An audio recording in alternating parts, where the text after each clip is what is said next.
Olá pessoal, tudo bom? Quem fala é o Carlos Matias, agradeço a professora Oleneva pelo espaço. No Saber Fazer vou falar um pouco sobre o que é a matemática humanista. Então, 2 pontos para a gente começar. Primeiro, o que é a filosofia humanista da matemática e um segundo ponto, o que é a matemática humanista, esse programa aberto, 100% gratuito, que está em praticamente todas as mídias sociais. Está no Facebook, está no YouTube, está no Instagram, está no Twitter. Então tem podcast da Matemática Humanista, que está no Apple Podcast, está no Google Podcast, está em todo lugar. Vocês podem encontrar o programa Matemática Humanista em praticamente todas as mídias sociais. Tá? Então eu queria falar um pouco sobre isso, começando pela filosofia humanista da matemática. É uma filosofia da matemática, né? Ela foi batizada com esse nome de filosofia humanista por 2 matemáticos filósofos que foram Alvin White e Reuben Hersh. O Reuben Hersh foi aquele que mais desenvolveu profundamente as referências mais fundamentais dessa filosofia, né? Que, grosso modo, é praticamente a mesma que é proposta epistemologicamente pela etnomatemática. Então, grosso modo, o que seria isso? Seria entender que a realidade da matemática ela é cultural. É apenas isso, grosso modo é isso. No entanto, quando a gente observa 2 outras filosofias que são muito comuns na matemática, primeira delas, a filosofia platônica, ou platonismo, e a segunda filosofia, que é a filosofia formalista, ou formalismo. Quando a gente compara esse entendimento de que a matemática é cultural, tanto com a filosofia platônica como com a filosofia formalista, a gente não encontra espaço capaz de abrigar. E o platonismo e o formalismo são as 2 filosofias da matemática mais presentes na escola e na universidade e no senso comum. No senso comum, de modo geral, a filosofia platonista, né, o platonismo, ele é aquela perspectiva mais presente.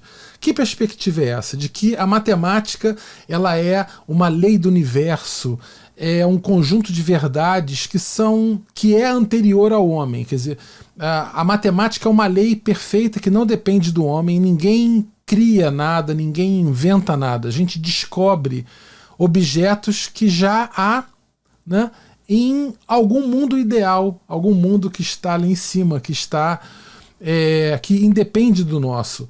Uma matemática que é livre de contradições, né, e que a gente tem um acesso, talvez por uma transcendência. Pessoas com talento, com dom, seriam capazes de transcender a esse mundo matemático e perceber a beleza fria dos seus objetos, né? Sempre desconectada da humanidade. Essa é uma visão um pouco romântica, eu confesso, que eu digo, mas é algo que está permeando a filosofia platônica da matemática.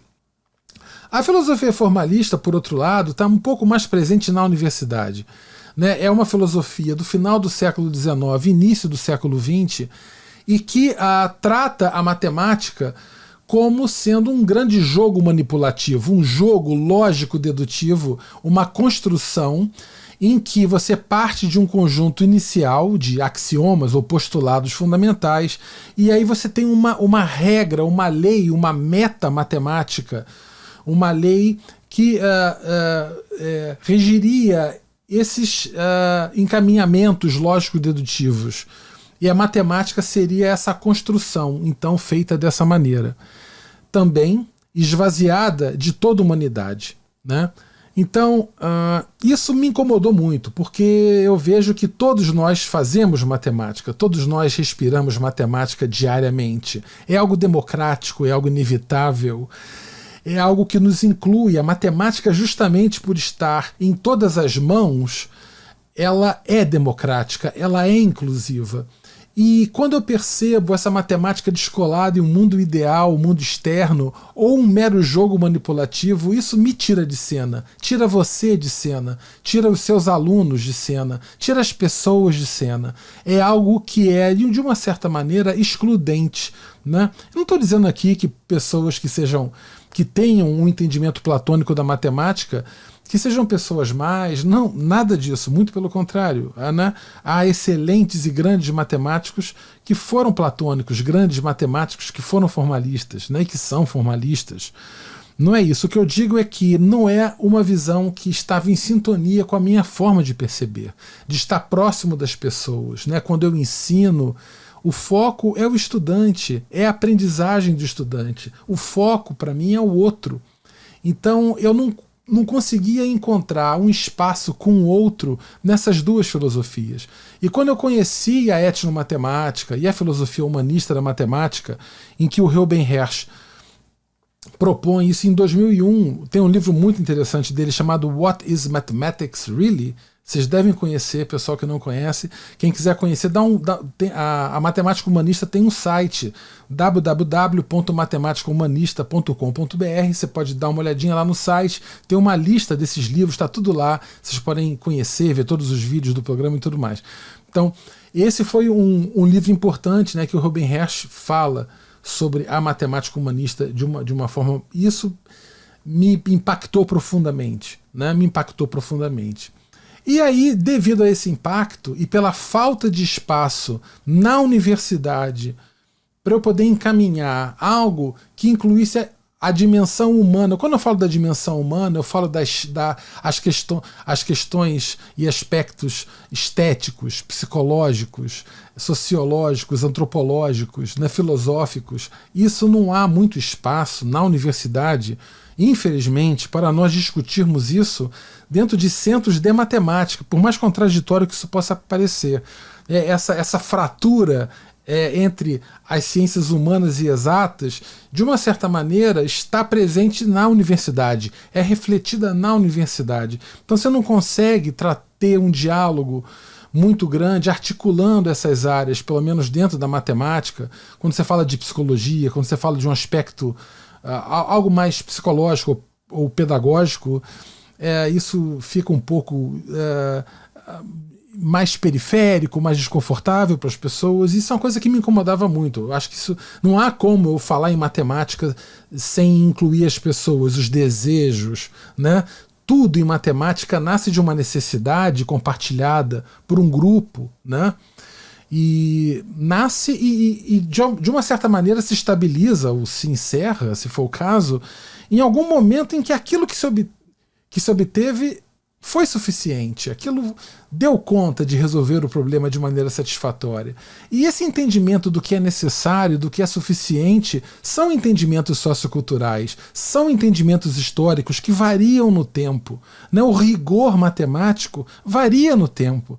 Então, todas essas coisas precisam ser debatidas abertamente. Então, o que o doido aqui fez? O doido criou um programa no Facebook, no YouTube, um canal no YouTube chamado Matemática Humanista. Está aqui embaixo, bem aqui embaixo, www.youtube.com/Matemática Humanista.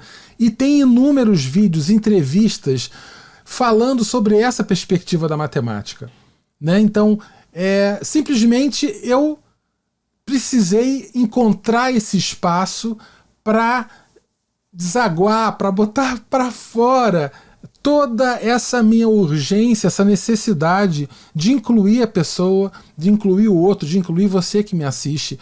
Um debate mais humano, mais sensível, uma matemática que tem as suas questões, que tem contradições, que tem deficiências, que tem dificuldades, uma matemática viva, humana, não humanista, em que tem no outro uma referência, né? A questão da solidariedade, da cooperação e do respeito, né? Que o professor Ubiratã sempre nos coloca. Isso está presente em qualquer prática matemática cujo fim seja o outro. Isso abre um canal para discutir ética em matemática, abre um canal para discutir respeito, democracia, para incluir a crítica no pensamento matemático, né? Então há um superdimensionamento. Quando você inclui a humanidade, não se fragiliza como muitos acham, se potencializa uma matemática viva que pode alcançar a todos. Então, isso está presente nesse programa Matemático Humanista que eu coordeno. Tá? Então eu queria convidá-los a conhecer, agradeço muito, estarei no Vem Brasil falando sobre por que precisamos de uma matemática humanista. Então eu vou falar sobre isso que eu estou falando com você aqui e muito mais coisas legais lá no Vem Brasil, tá bom? Por que precisamos de matemáticas humanistas. E esse é o motivo de por que eu precisei de uma matemática humanista na minha vida. Tá bom? Então, pessoal, muito obrigado. Espero que vocês conheçam o programa. Inscrevam-se no canal. É totalmente aberto, totalmente gratuito. Não há qualquer tipo de fim lucrativo, de anúncio, de nada. É totalmente aberto. E não há necessidade de cadastro, de inscrição, de coisa alguma. Entrem. Se possível, se vocês gostarem, inscrevam-se no canal para dar uma força para esse projeto que é feito com muito amor crescer e chegar a outras pessoas, tá bom? Então, pessoal, um grande abraço, muito obrigado, tchau!